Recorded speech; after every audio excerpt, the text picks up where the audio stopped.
In this video, I'm going to share with you 5 different ways to reframe your 360 video in the Insta360 app. So let's get started. This is a 25-second shot of myself walking around Bodiam Castle in England, and it's a really nice 360 shot because there's something to see all around the 360 video, and this gives me the flexibility in editing to choose which parts of the 360 video I want to show my audience. There are a few twists and turns which will make reframing a little bit more challenging, and at the end of the video I poke the camera straight out the castle window so you can see it's floating on water and you can see the nice view. Before you start reframing your 360 video, go to your options and make sure direction lock is off. This will make reframing much easier. There are times when you do want direction lock on, but for now just keep it off. The first way to reframe your 360 video is to let the AI do it for you. So to do this, go to Auto Frame. The AI will automatically analyze your footage and bring out these different views. The icon with the stick man walking is the selfie view. The icon with the arrow looking forward is the front lens view. The icon with the building is the landscape view. I'm going to select the selfie view and tap Save.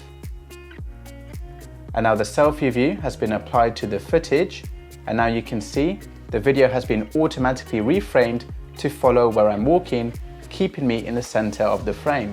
The second way to reframe your 360 video is to use Deep Track. So to do this, hold down on the screen, and next it says to drag to pick subject.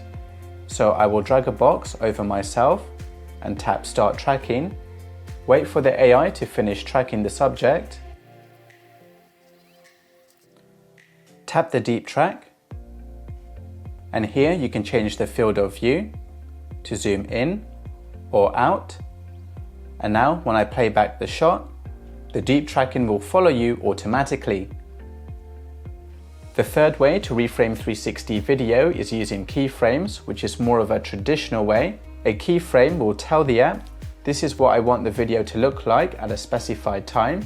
So to reframe your 360 video using keyframes, I will reframe the 360 video how I want it to look at the beginning of the video and add a keyframe. And I'll go forward a couple of seconds, reframe the 360 video, and this is how I want the video to look 3 seconds into the video, so I'll add a keyframe. Then I'll go forward a couple of seconds and reframe to show this architecture over here. And then I'll go forward a couple of seconds to follow the stairs. And then I will reframe a couple of seconds later to look at myself coming up the stairs. And then I will turn the video to look in the direction I am walking in.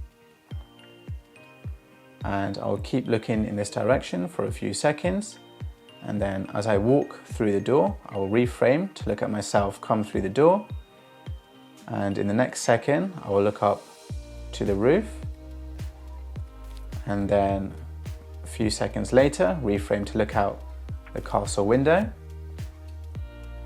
and as it goes out the window I will reframe to look back at myself at the castle window. And now if I play back this shot, this is the result. And because we use keyframes, we have more control over which part of the 360 video we want to show our audience. So it gives you more flexibility than using the AI to do it for you. The fourth way to reframe 360 video is using the Snap Wizard. In the Snap Wizard, there is a vertical slider to zoom in and out. Once I press record, the camera movements I make by looking around the 360 video are actually being recorded into the final shot.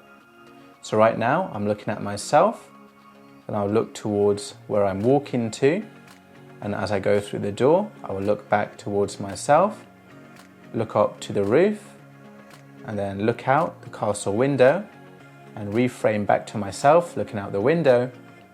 And when I play back the result, you can see the camera movements I made by swiping my finger around the screen are actually recorded as camera movements directly into the final video. The fifth way to reframe your 360 video, and my personal favorite way, is ViewFinder mode, because it gives you the most cinematic and most natural camera movements in your 360 video. So to use ViewFinder, go to the beginning of your video and tap plus. Go to frame and choose a field of view of your choice. I'm going to leave it as ultra wide so I can see more of the castle behind me. Then when I tap ViewFinder, ViewFinder will begin with the ultra wide view. I'm going to swipe my thumb to bring myself in the middle of the frame. And now I can move my phone to look around the 360 video. At the bottom of the screen is a slider.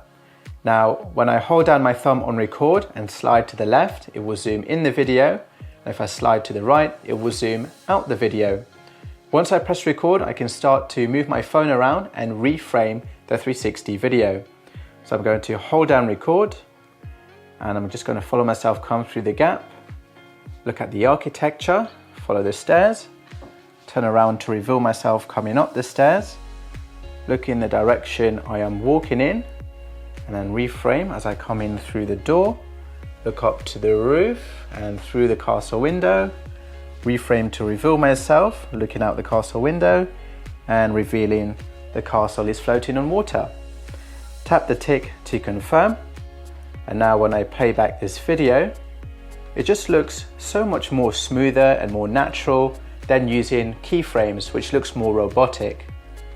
Now you know 5 different ways to reframe your 360 video in the Insta360 app.